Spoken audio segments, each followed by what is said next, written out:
This isn't really a story I talk about much, mainly because it's something I don't like to dwell on, especially since it has a lot of what if situations.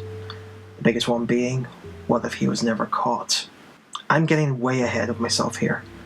I guess the best place to start would be with a little background. I grew up in a super small town. Less than 1,000 people lived there. I think in the last census, we had 800 and something. In a small town, the craziest thing that happens is shooting a 12-point buck or what kind of tires Jimmy put on his truck.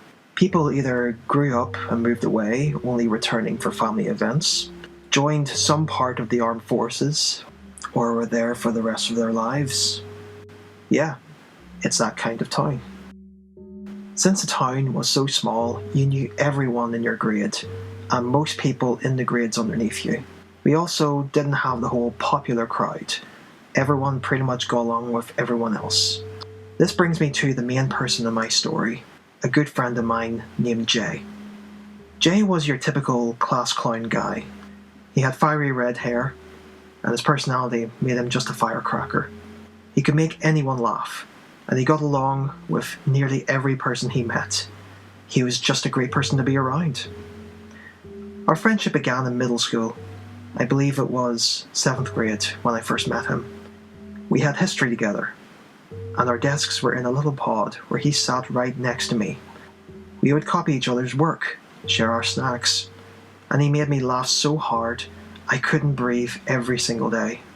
He was a great friend to have. If someone messed with me, he'd tell them not to pick on his little sister. As we grew up, we stayed decently close. I wouldn't call him a best friend, but we were good friends, nonetheless.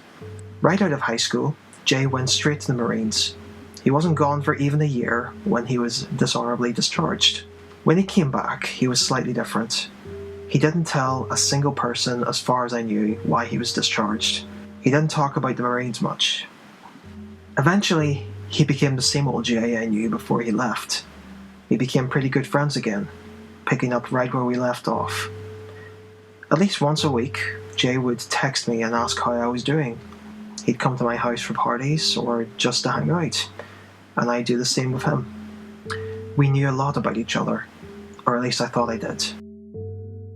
On a pretty uneventful week in January, Jay texted me about a party he was having at his house and asked if I would like to come.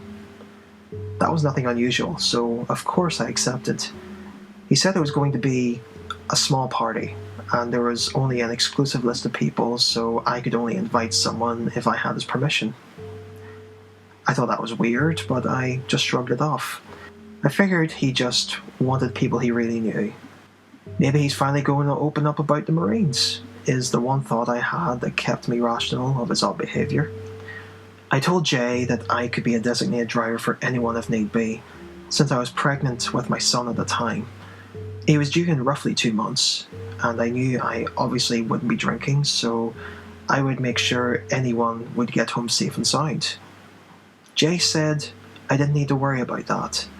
It wasn't that kind of party.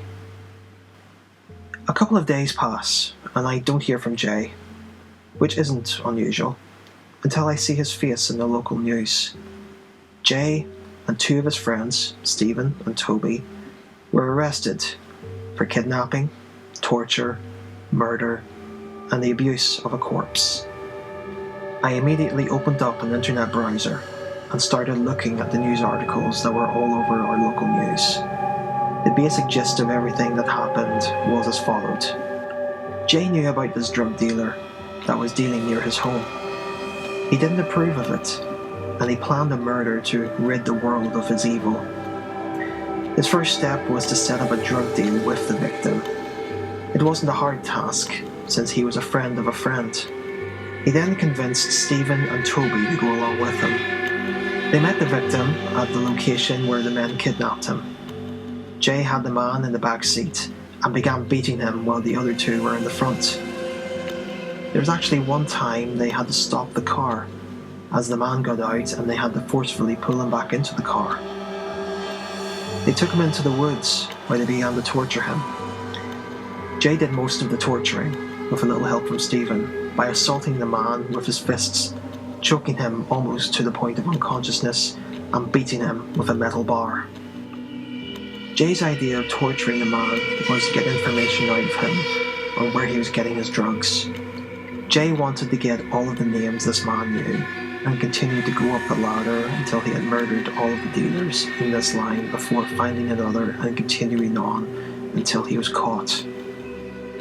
He had it all planned out in his head on how he was going to do it. At one point, after Jay had enough of the torture, he slit the man's throat and stabbed him repeatedly in the chest with a knife they had bought. After Jay was sure the victim was dead, they dumped the body in a field only for them to return the next day and dismember the man. They decapitated him, then cut off his arms, hands, legs, and feet, leaving the torso without any limbs attached to it. After they thought he was cut up enough, they disposed of the body in a couple of different states. Some of the places included a landfill, the field where they cut him up, a garbage can behind a motel, and other locations they never disclosed. After a couple of days, Toby couldn't take it and ended up confessing to the murder to police. He told them every gory detail and he disclosed all of the locations he knew about. The police arrested Jay and Stephen, and after showing them the evidence, they pleaded guilty to the murder as well. The head, hands, and feet have never been found. Jay was sentenced to life in prison. Stephen was sentenced to 45 years, while Toby was sentenced to 35. Needless to say, I was shocked. Everyone was blowing up my phone, asking if I'd heard about Jay and what I thought about it. I didn't know what to think about it. I was still dazed that it happened. The day before the party, I text Jay's roommate, Jake. Our conversation is as follows. With everything that happened, I'm going to guess you aren't doing any party this weekend, right? I asked. What are you talking about? Asked Jake. You know, everything with Jay, it would make sense to have a party he was planning. It would be kind of creepy, Jake. I know what happened with Jay, but I have no idea about the party, said Jake. Jay said there was a party at your house this weekend. It was going to be a small get-together. There was no party planned for this weekend, said Jake. At least, none that I was aware of.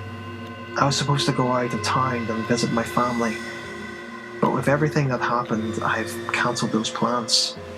I texted quite a few other mutual friends of ours. None of them had heard of the party either.